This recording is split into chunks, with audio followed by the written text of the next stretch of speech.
નમસ્કાર મિત્રો, વિકાસ પરીક્ષા લક્ષી અસાઇનમેન્ટ ધોરણ 9 એમાં વિષય છે આપણે વિજ્ઞાન.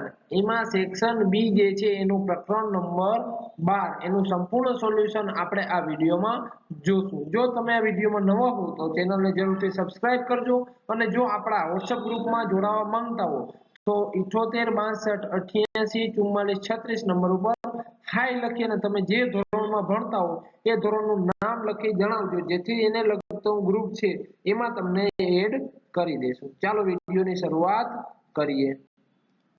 પહેલો પ્રશ્ન, જૈવિક અને અજૈવિક પરિબળો કેવી રીતે પાક ઉત્પાદનને નુકસાન પહોંચાડે છે? તો જૈવિક પરિબળો છે એ રોગો, કીટકો, કૃમિઓ વગેરે અને અજૈવિક પરિબળો ગરમી, ઠંડી, હિમપાત, વધુ પડતું પાણી, ક્ષારતા, અનાવૃષ્ટિ વગેરે દ્વારા બીજની અંકુરણ ક્ષમતામાં ઘટાડો કરે છે. એટલે નવું બીજ ઉગવા દેતા નથી અને પાકના વજનમાં ઘટાડો કરે છે. વિઘટન, દાણાના કદમાં ઘટાડો, છોડ સુકાઈ જવા વગેરે થવાથી પાક ઉત્પાદનને નુકસાન પહોંચાડે છે. આ 5 મિત્રો ચેકી નાખજો. આ 5 નો કઈ મતલબ અહીંયા છે નહીં. બીજો પ્રશ્ન, આપણા દેશમાં કૃષિમાં સિંચાઈ શા માટે મહત્વ ધરાવે છે?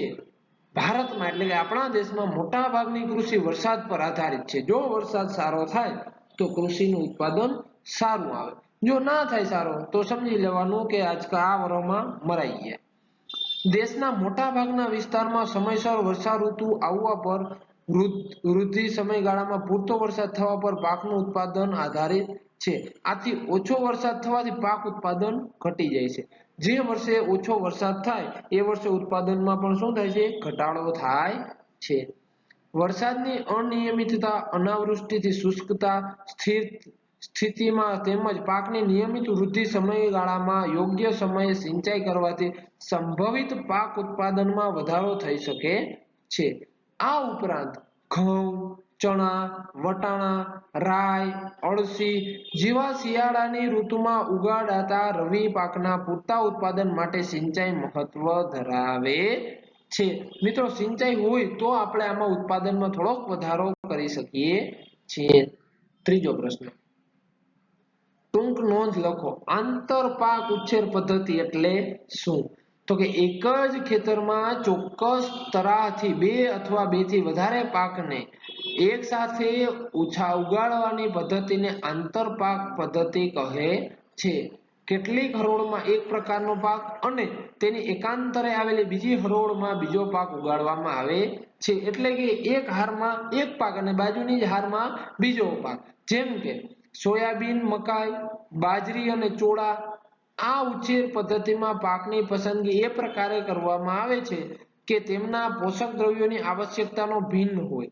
એટલે કે જો સોયાબીનને જે પોષક તત્વો જોતા હોય એના સિવાયના મકાઈને જોશે. એટલા માટે એ બંનેને સાથે રાખવાથી બંનેના પોષક તત્વો જમીન પૂરા પાડી શકે છે.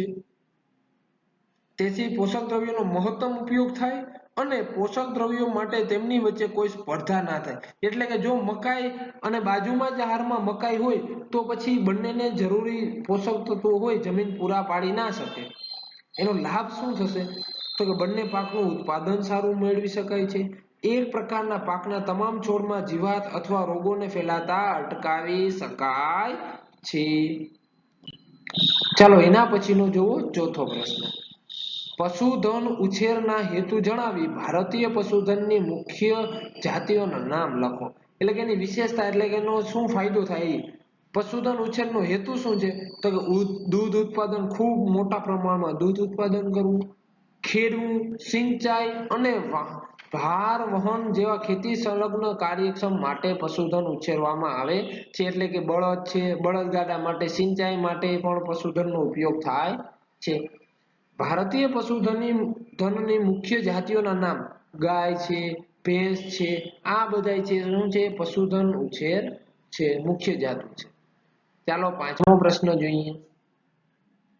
ખેડૂતો માટે પશુપાલન પદ્ધતિઓ કેવી રીતે લાભદાયક છે? એટલે કે ખેડૂતને શું લાભ થશે જો પશુપાલન પદ્ધતિ અપનાવશે તો ખેડૂતને લાભ શું થશે એ જોવાનું છે.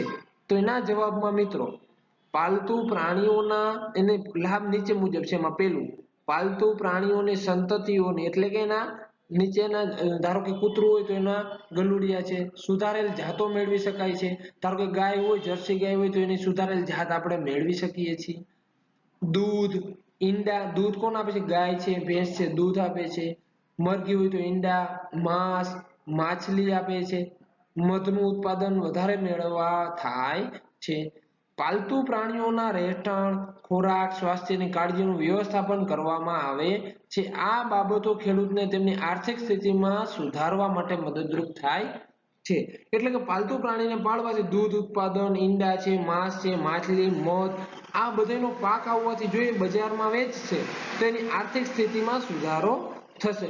આપણો મિત્ર અહીંયા ચેપ્ટર નંબર 12 અહીં સંપૂર્ણ સોલ્યુશન પૂરું થાય છે. જો તમને વિડીયો ગમે તો જરૂરથી એક લાઈક અને કોમેન્ટમાં જરૂરથી જણાવજો કે તમને વિડીયો કેવો લાગ્યો છે. આના પછીના વિડીયોમાં આપણે નેક્સ્ટ ચેપ્ટરના જે પણ વિડીયો છે 1 કે 2 દિવસમાં તમામ ચેપ્ટરના વિડીયો અને તમામ વિભાગ એટલે કે પાર્ટ સી, પાર્ટ ડી તમામ અપલોડ થઈ જશે. તો ચેનલમાં તમે કન્ટિન્યુ રહેજો. Thank you.